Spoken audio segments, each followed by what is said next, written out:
अब ये चित्त के परिणाम बताएंगे। परिणाम का मतलब स्थिति। बोलिए, परिणाम का मतलब स्थिति। चित्त की अलग अलग स्थितियां हैं, अनेक स्थितियां हैं, उसको परिणाम नाम से यहां पर कहा जाता है योग दर्शन में। जैसे आपने कुछ चने पानी में भिगो दिए, रात को भिगो दिए, 24 घंटे में उसमें अंकुर फूट आया। अंकुरित करते हैं ना, चने को, मूंग की दाल को, साबुत मूंग को अंकुरित करते हैं। जैसे आप पानी में डाल देते हैं तो उसका अंकुर फूटता है। तो जब चने सूखे थे, भिगोए नहीं थे, डब्बे में रखे थे, वो एक चने की एक स्थिति है, एक अवस्था है। फिर पानी में भिगो दिया, थोड़े गीले हो गए, थोड़ी सी अवस्था बदली।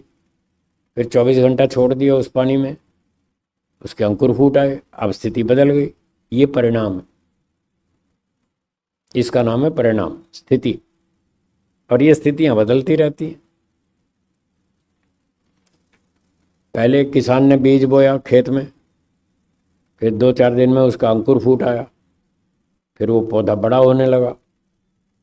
बड़ा होते होते पूरा विकसित हो गया, फिर उसमें फूल आने लगे, फिर उसमें फल लगने लगे। फिर 50 साल तक उसने फल दिया उस वृक्ष ने। फिर धीरे धीरे वो बूढ़ा हो गया, फिर धीरे धीरे वो घिस पिट गया, उसमें में फल आने बंद हो गए, फिर वो सूख गया, मर गया। ये सारा परिणाम है, इसको परिणाम कहते हैं।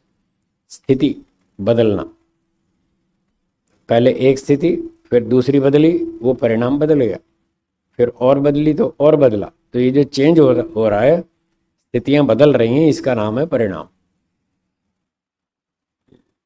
तो यहां पर जो सूत्र 9 है, इस 9वें सूत्र में चित्त का परिणाम बताया। कौन सा परिणाम? इसका नाम है निरोध परिणाम। क्या नाम है? निरोध परिणाम।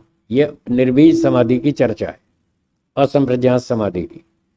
बहुत से लोग कहते हैं कि जब व्यक्ति समाधि लगाता है तो जब तक संप्रज्ञात समाधि तक उसका काम चलता रहता है, तब तक तो वो चित्त का सहयोग लेता है।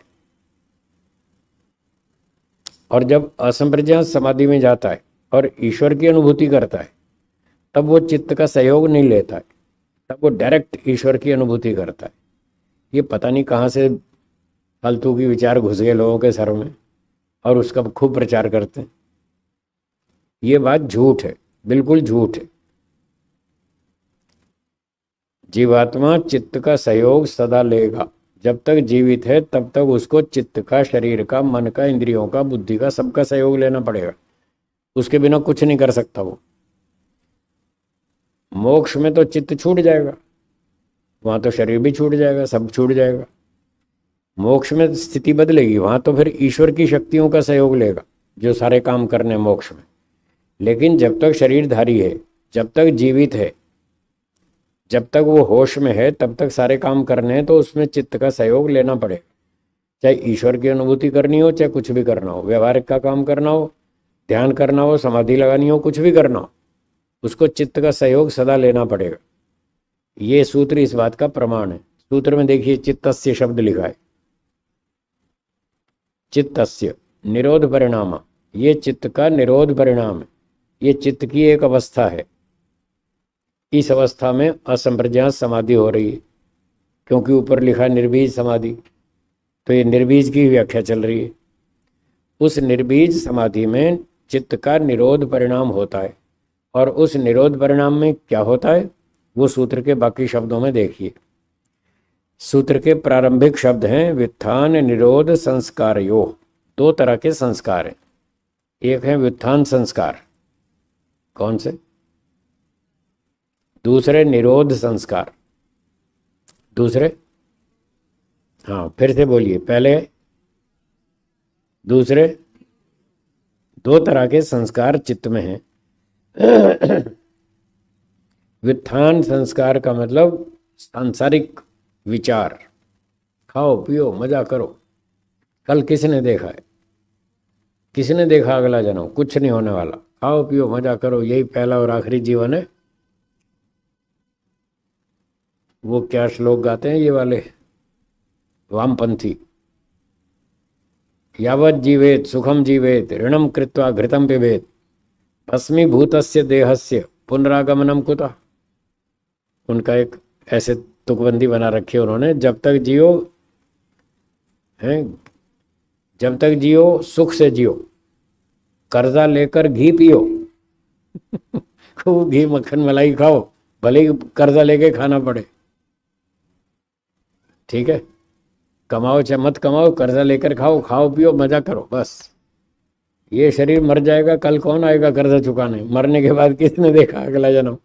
कोई नहीं आएगा। अपना खाओ पियो मजा करो।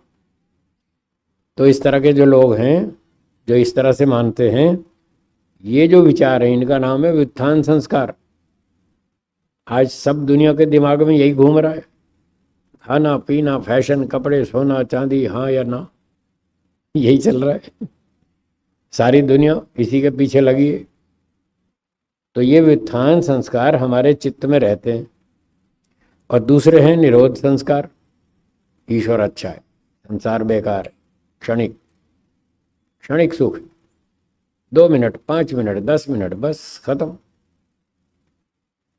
और ज्यादा जबरदस्ती ज्यादा भोग लो तो बीमार हो जाएंगे, ये बेकार है, छोड़ो इसको।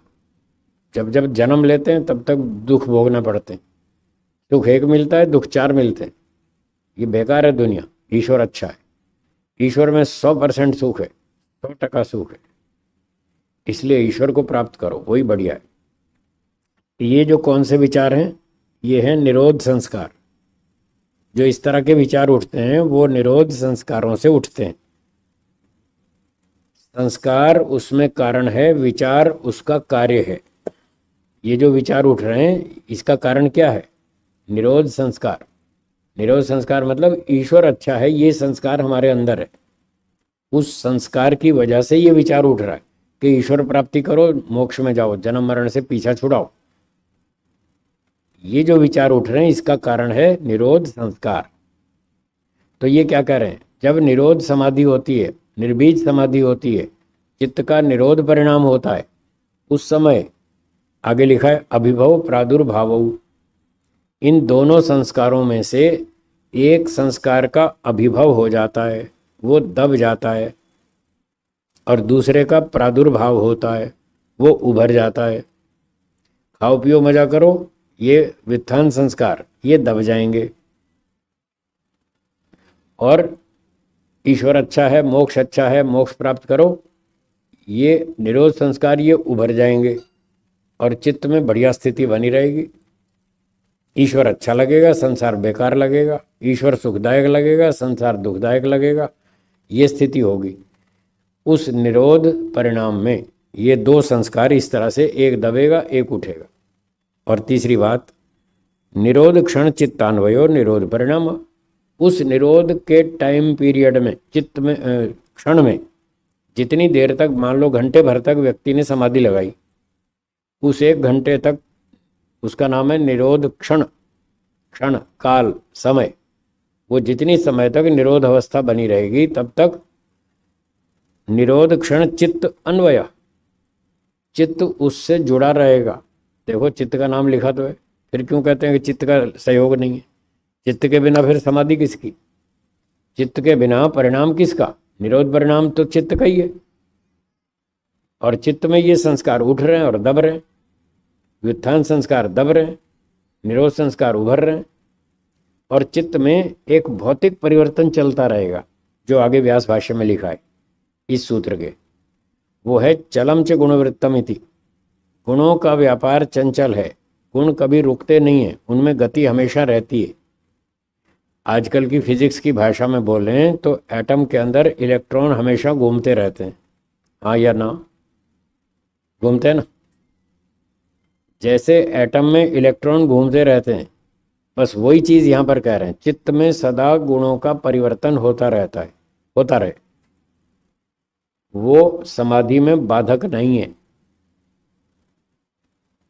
वो नीचे नीचे ऑटोमेटिक चलता रहता है, चलने दो उसको।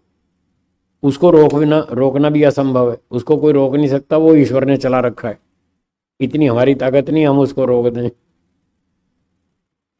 तो अब इस निरोध परिणाम में तीन बात हुई। पहली बात, व्युत्थान संस्कार दब गए, निरोध संस्कार उभर गए, और तीसरा, चित्त में भौतिक परिवर्तन चालू हुए। जब तक समाधि लगी रहेगी तब तक ये परिवर्तन होता रहेगा, अंदर अंदर इलेक्ट्रॉन की तरह वो घूमते रहेंगे। इसका नाम निरोध परिणाम।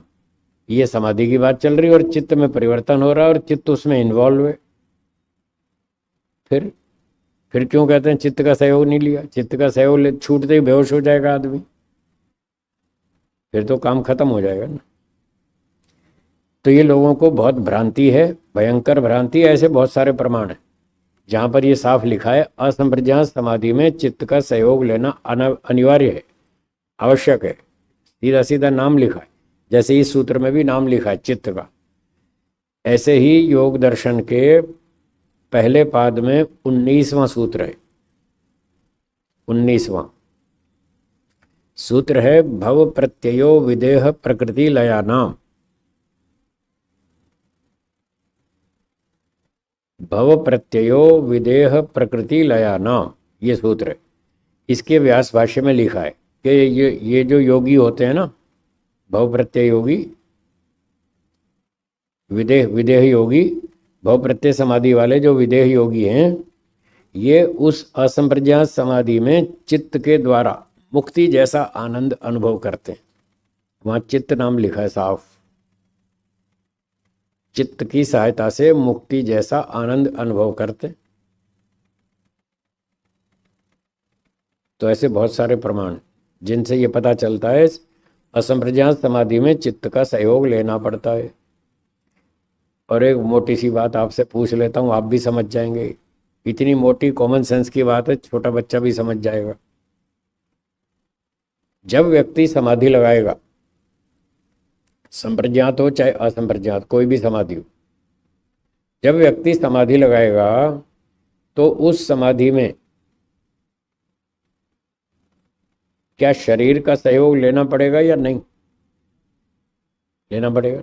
ये तो आ गया ना समझ में। शरीर इतनी मोटी चीज है, इतना स्थूल वस्तु है, जब समाधि इसके बिना नहीं हो सकती।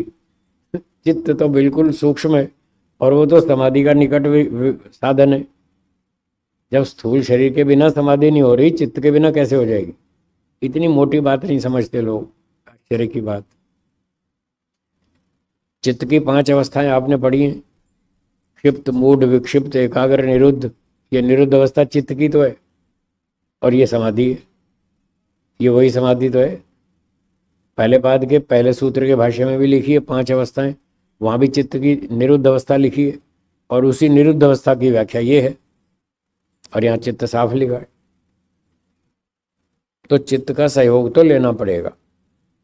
जब शरीर भी नहीं छोड़ सकता, शरीर के बिना भी समाधि नहीं लगा सकते, तो मन के बिना तो कैसे लगाएंगे? मन तो सीधा ही समाधि से संबद्ध है। योगश चित्त वृत्ति निरोध, सूत्री कह रहा है चित्त की वृत्तियां रोको तब योग होगा। तो चित्त कैसे इन्वॉल्व नहीं होगा? चलिए, ये प्रासंगिक बात थी, हो गई। अब सूत्र का अर्थ क्या हुआ?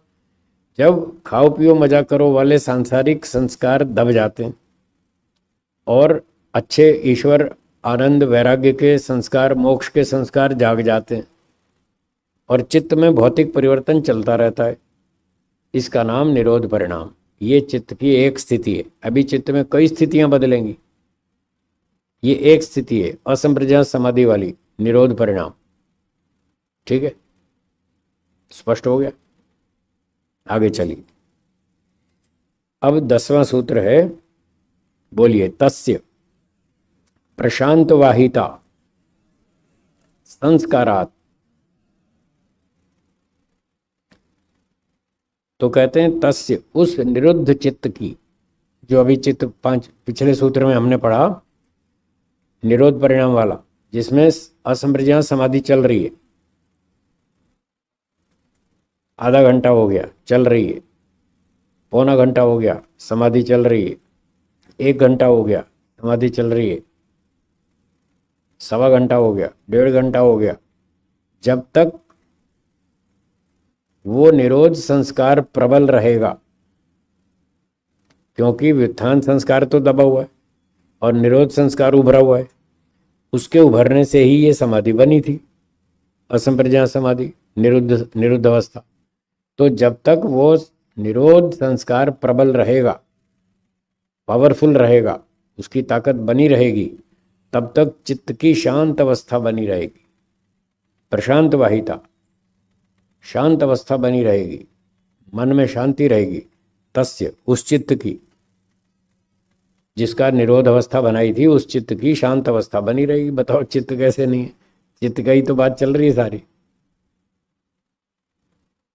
ठीक है, तो 1 घंटा 1.5 घंटा योगी ने असंप्रज्ञात समाधि लगाए रखी, ईश्वर की अनुभूति करता रहा। जैसे आप 2 घंटा तक एसी में बैठे रहे, करंट सप्लाई चलती रही, एसी चालू रखा, एसी 2 घंटे लगातार चलता रहा, आपको ठंडक मिलती रहेगी, हाँ या ना? और थोड़ी देर में लाइट चली जाएगी, फिर एसी बंद हो जाएगा। अब अगले सूत्र में लाइट जाएगी अगला सूत्र देखिए उसमें लाइट चली जाएगी। तो 10वें सूत्र में था तस्य प्रशांत वाहिता संस्कारात्। जब तक वो संस्कार बना रहेगा, चित्त की शांत अवस्था बनी रहेगी, व्यक्ति मस्त आनंद का अनुभव करेगा। और 11वां सूत्र देखिए, हाँ नहीं, 11वां तो आगे अलग है। इसी के भाष्य में आगे व्यास जी ने लिखा है कि जब तक निरोध संस्कार प्रबल रहेगा, तब तक चित्त की शांत अवस्था रहेगी। उदाहरण में जैसे करंट सप्लाई चालू रहेगी तो एसी चलता रहेगा, ठंडक मिलती रहेगी। अब जैसे ही स्थिति बदलेगी, निरोध संस्कार ढीला पड़ जाएगा, क्योंकि व्यक्ति समाधि लगाते लगाते थक जाएगा। थकेगा नहीं? काम करते करते आदमी थक जाता है ना, इसमें भी तो एनर्जी लगती है, शक्ति खर्च होती है, धीरे धीरे व्यक्ति थक जाता है। फिर जब थक जाएगा तो निरोध संस्कार ढीला पड़ जाएगा, और जो ढीला पड़ा था वो उभर जाएगा, व्युत्थान वाला उभर जाएगा। मतलब करंट सप्लाई बंद, एसी बंद, ठंडक खत्म, शांति खत्म, जो समाधि में आनंद मिल रहा था वो खत्म, समाधि टूट गई, लौकिक अवस्था में बाहर आ गया।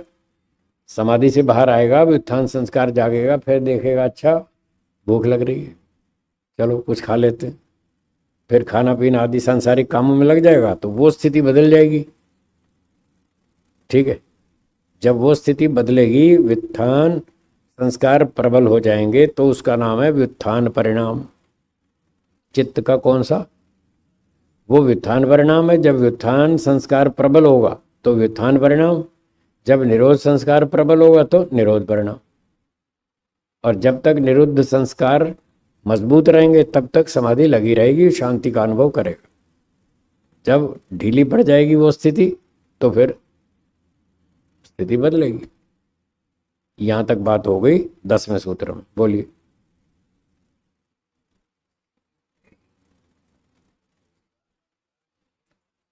हाँ, जीवात्मा जो है वो उभार के समाधि लगाए रखेगा, फिर 1 घंटा 1.5 घंटा 2 घंटा आखिर थक जाएगा ना। कब तक करेगा? लिमिट आएगी ना उसकी। खाने की भी लिमिट है, सोने की भी लिमिट है, व्यायाम करने की भी लिमिट है, समाधि की भी लिमिट है। तो वो जब सीमा आ जाएगी, वो थक जाएगा 1 घंटा 1.5 2 घंटे में, फिर उसका वो जो एनर्जी लग रही थी वो ढीली पड़ जाएगी, और जो निरोध संस्कार उभार रखा था वो भी ढीला पड़ जाएगा। निरोध वाला ढीला पड़ेगा और व्युत्थान वाला जागेगा, और फिर लौकिक व्यवहार में आ जाएगा। तो वो व्युत्थान अवस्था कहलाएगी, व्युत्थान परिणाम। मोक्ष में तो ये नहीं रहेगी ना, क्योंकि वहाँ थकता नहीं ना। हाँ, यहाँ तो शरीर थक जाता है, तो वहाँ थकता नहीं, वहाँ तो बराबर एनर्जी मिलती है ईश्वर से लगातार। कुछ नहीं है, सत्वरजतम है ही नहीं वहाँ। हाँ, वहाँ कोई समस्या नहीं, 100% आनंद ही आनंद, 100%। वहाँ कोई समस्या नहीं है, एक भी नहीं। ठीक है, कौन सा? हाँ, ये ट्रेलर है। हाँ, पर ये ट्रेलर गिने चुने लोगों को दिखता है सबको देखना हो तो फिर रात को सो जाओ। जो रात को नींद आती है वो मोक्ष का ट्रेलर है, वो सबके लिए, वो सब देख सकते हैं। रात को सभी सोते हैं ना, नींद आती है रात को, जब अच्छी नींद आती है तब टेंशन होती है क्या? खत्म। जैसे अच्छी बढ़िया सात्विक निद्रा में रात को सारी टेंशन खत्म, मोक्ष में भी सारी टेंशन खत्म। ऐसे ही खत्म हो जाती है जैसी रात को सोते समय खत्म। और सोते समय सुख भी मिलता है, हाँ या ना? तभी तो सोते रहते हैं, सुबह देर तक उठते नहीं। सुख मिलता है ना, तभी तो सोते रहते हैं। बच्चे तो खास सोते रहते हैं, संडे को तो और देखो 10 बजे तक, 9 बजे तक, 11 बजे तक सोते रहते हैं। हाँ जी, जो सुख मिलता है सोते समय, तो यहाँ ये देखना है, निद्रा में दो स्थितियां हैं, एक दुख निवृत्ति, एक सुख प्राप्ति। जैसे सात्विक निद्रा में सुख की प्राप्ति होती है, दुख छूट जाता है, ऐसे ही मोक्ष में सुख मिलता है, दुख छूट जाता है। बस इतनी तुलना करनी। 100% कोई भी दृष्टांत साध्य के तुल्य नहीं होता, पहले बता चुका हूं मैं कई बार। तो निद्रा का दृष्टांत 100% मोक्ष के तुल्य नहीं है, कुछ अंशों में समानता है। इतने अंश में समानता है कि निद्रा में दुख छूट जाते हैं, मोक्ष में भी सारे दुख छूट जाते हैं। निद्रा में सुख मिलता है, मोक्ष में भी सुख मिलता है। इतनी तो समानता है, और कुछ ना कुछ अंतर भी है। वो अंतर क्या है वो भी सुन लीजिए। निद्रा में व्यक्ति तमोगुण से दबा हुआ होता है, तभी तो नींद आएगी जब तमोगुण उभरेगा। तो तमोगुण उसको दबा लेता है, तो फिर वो सो जाता है। तो निद्रा में वो पूरे होश में नहीं है, मोक्ष में पूरे होश में, ये अंतर है। समाधि में भी पूरे होश में। तो निद्रा, समाधि और मोक्ष, इन तीनों में थोड़ी थोड़ी समानता है और थोड़ा थोड़ा अंतर भी है। ये बात सांख्य दर्शन के 5वें अध्याय के 116वें सूत्र में बताइए। ये तीनों की तुलना, सांख्य दर्शन 5वां अध्याय सूत्र 116। हाँ, नोट कर लो, फिर जाके देख लेना घर पे। सांख्य दर्शन 5वां अध्याय सूत्र संख्या 116, उसमें ये बताइए, सूत्र सुन लीजिए। समाधि सुषुप्ति मोक्षेषु ब्रह्म रूपता, ये सूत्र। समाधि सुषुप्ति मोक्षेषु ब्रह्म रूपता। जीवात्मा 3 अवस्थाओं में ब्रह्म के तुल्य होता है, ब्रह्म के समान होता है, ईश्वर के समान होता है। वो 3 अवस्थाएं हैं, समाधि, सुषुप्ति और मोक्ष। इन 3 अवस्थाओं में जीवात्मा ब्रह्म के तुल्य होता है। क्या तुल्यता है? वो यही तुल्यता है, जैसे ब्रह्म दुखों से रहित है, तो इन 3 अवस्थाओं में जीवात्मा भी दुख से छूट जाता है। जैसे ईश्वर आनंदित है, ऐसे जीवात्मा भी इन 3 स्थितियों में आनंदित हो जाता है। ये ब्रह्म की तुल्य रूपता है। पर आनंद की क्वालिटी में अंतर है, वो अलग विषय है। पर ये समानता है कि वो सुख से युक्त होता है, दुख से रहित होता है, ये समानता है। ब्रह्म भी दुख से रहित है, सुख से युक्त है। जीवात्मा भी 3 स्थितियों में ऐसा हो जाता है, दुख रहित और सुख से युक्त। अब अंतर और थोड़ा सुनिए। सुषुप्ति में शरीर है, शरीर है, होश नहीं है। मोक्ष में होश है, शरीर नहीं। ये अंतर है ना? हाँ जी, फिर से सुनिए। सुषुप्ति में शरीर तो है पर होश नहीं है। मुक्ति में होश पूरा है, शरीर नहीं है। और समाधि में दोनों है। इसमें होश भी है और शरीर भी है। तो तीनों में अंतर आ गया ना। समाधि में होश भी है और शरीर भी है, और इस स्थिति में वो दुख रहित और सुख से युक्त है। ये समानता है जी ना। वो फिर कहीं और भटक जाएंगे। हाँ, होश का मतलब होश, जैसे जाग रहे हैं हम, देख रहे हैं, सुन रहे हैं, समझ रहे हैं, ये होश में। हाँ, सुजागी, आपकी भाषा में सुजागी अवस्था, जागृत अवस्था, अच्छी तरह होश में जाग रहे हैं, चलो ये कह दो, ठीक है। देख रहे हैं, सुन रहे हैं, समझ रहे हैं, ये होश की अवस्था। निद्रा में कहाँ होश है? आपको पता ही नहीं, दिल्ली में कि बंबई में? सुबह उठते तब आँख खोलते तब पता चलता है कहाँ है। आप तो अपने घर में सोते हैं इसलिए आपको ज़्यादा सोचना नहीं पड़ता। मुझे तो सबसे पहले सुबह उठते ही पहले ये देखता हूँ मैं कहाँ पर हूँ, पंजाब में हूँ, दिल्ली में हूँ, हरियाणा में हूँ या बम्बई में। पहले सुबह सुबह उठते ही पहले यही काम होता है पहले, भाई मैं कहाँ पर हूँ।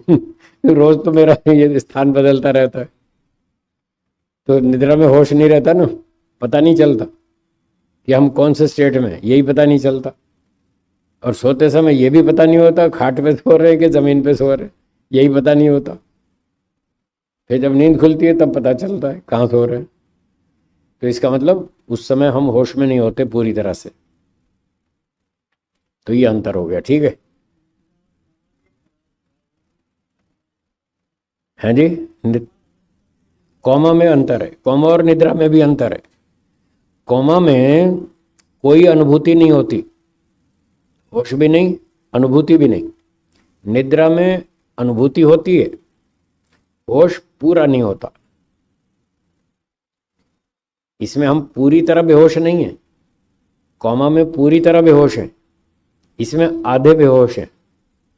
और अंदर अंदर अनुभूति चलती रहती है, सुख की अनुभूति होती है।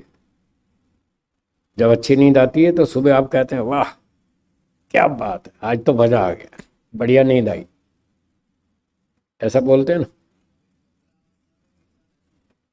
हाँ, तंद्रा में भी होता है, अगर अच्छा लगा हो, थोड़ा सुख मिला हो, हाँ तो उस समय भी कहते हैं, आनंद का अनुभव कर रहे हैं तभी तो कहते हैं, उठ के सुबह वो कहते हैं आह तो मजा आ गया। ये मजा कब आया था? सोते समय ही तो आया था। 6 घंटे रात को सोते रहे, 6 घंटा मजा लेते रहे, प्रकृति के सत्व गुण का सुख लेते रहे। निद्रा में सत्व गुण का सुख है। अब डिफरेंस देखिए तीनों में। निद्रा में तमोगुण का दबाव है बहुत अधिक, और थोड़ा सत्व गुण का भी सुख है, इसलिए आपको सुबह उठकर अच्छा लगता है, वाह मजा आ गया। ये जो मजा आया, सुख आया, सुख का अनुभव किया, ये सत्व गुण का सुख था। अच्छा, संप्रज्ञात समाधि में भी सत्व गुण का सुख है, वो प्रकृति से मिल रहा है। असंप्रज्ञात समाधि में ईश्वर का सुख मिल रहा है, वहां ईश्वर से कनेक्शन हो गया असंप्रज्ञात में,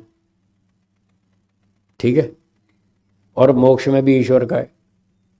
तो मोक्ष में और असंप्रज्ञात समाधि में 2 जगह पर ईश्वर का सुख है, निद्रा में, सात्विक निद्रा में, और संप्रज्ञात समाधि में 2 जगह पर प्रकृति का सुख है। सुख है, बस ये समानता है, सुख है, बाकी वो अंतर है सुख में।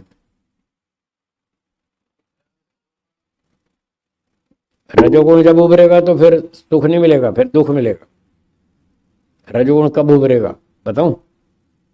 जब रात को लाइट चली जाएगी, मच्छर काटेंगे, गर्मी लगेगी, पंखा एसी सब बंद हो जाएगा, फिर ऐसे खुजाते रहेंगे, सारी रात करवट बदलते रहेंगे, फिर कहेंगे आज मज़ा नहीं आया। रात को मज़ा नहीं आया है?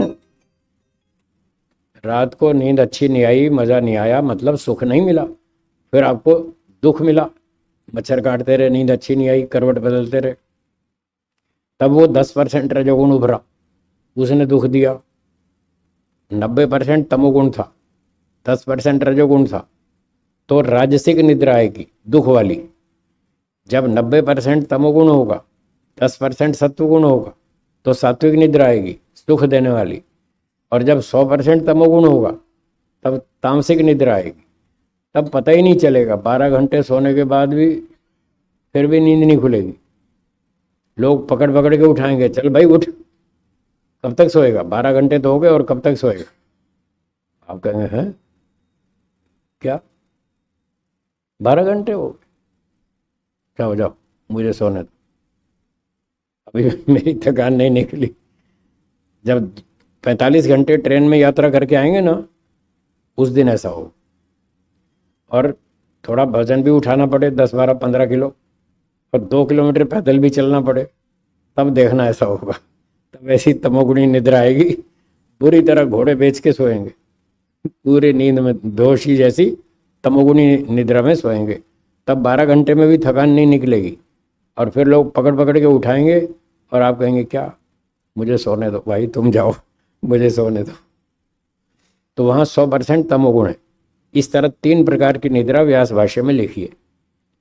योग दर्शन के व्यास भाष्य में निद्रा वृत्ति वाले सूत्र में लिखी है, सुखम अहम अस्वाप्सम, दुखम अहम अस्वाप्सम, गाढ़म मूढ़ो अहम अस्वाप्सम। ये 3 तरह की निद्रा लिखी है, यानी 3 तरह की निद्रा में अनुभूतियां होती रहती हैं। इसलिए वो पूरी बेहोशी नहीं है। कोमा में पूरी बेहोशी है, उसमें कोई अनुभूति नहीं। रोगी को ऑपरेशन थिएटर में ले जाते हैं और बेहोश कर देते हैं, फिर उसका ऑपरेशन करते हैं काट पाट करके। ऑपरेशन हो गया, पूरी सिलाई विलाई हो गई, कंप्लीट हो गया, फिर बाद में रोगी को होश में लाते हैं। फिर जब रोगी होश में आता है वो कहता है क्या बात है, ऑपरेशन करते क्यों नहीं? वो कहता है करते क्यों नहीं, क्यों देर लगा रहे हो? फिर उसको बताते हैं ऑपरेशन तो हो गया। वो कहता है अच्छा हो गया, मुझे पता ही नहीं चला। फिर अटेंडेंट होता है, वो कहता है तुम्हें पता चलता तो तुम ऑपरेशन करने देते। जब तुम्हारा पेट काटेंगे ऑपरेशन में और तुम्हें पता चल जाए कि हाँ मेरा पेट काट रहे, तो तुम हमको ऑपरेशन करने दोगे? इसीलिए तो बेहोश किया था कि तुम्हें पता ना चले, इसीलिए तो बेहोश किया था। तो उस समय कोई अनुभूति नहीं होती। 6 घंटे व्यक्ति बेहोश रहा, बड़ा ऑपरेशन हो लंबा हार्ट का, 5-6 घंटे बेहोश रहा तो उसको कुछ पता नहीं चलता। क्या क्या हड्डियां फाड़ते हैं, तोड़ते हैं उसकी, और हार्ट को बाहर निकालते हैं, सिलाई पिटाई करते हैं, जो भी करते हैं, उसको कुछ पता नहीं चलता। जब होश में आता है तब पता चलता। तो ये थी तुलना समाधि, सुषुप्ति और मोक्ष की। तो यहाँ पर आज के पाठ को विराम देते हैं, समय हो रहा है। तस्य प्रशांत वाहिता संस्कारात। जब तक निरोध संस्कार प्रबल रहेंगे तब तक समाधि लगी रहेगी, चित्त की शांत अवस्था बनी रहेगी, व्यक्ति आनंद का अनुभव करेगा। और जब वो थक जाएगा फिर वित्थान संस्कार जागेगा, निरोध संस्कार ठंडा पड़ जाएगा, समाधि छूट जाएगी, स्थिति बदल जाएगी और व्यक्ति वापस लौकिक व्यवहार में आ जाएगा। बाकी चर्चा कल करें। आगे की सूचना श्री लालचंद जी। ओम। सज्जनों, एक बार तालियों की गड़गड़ाहट के साथ पूज्य स्वामी जी महाराज का बहुत बहुत धन्यवाद है।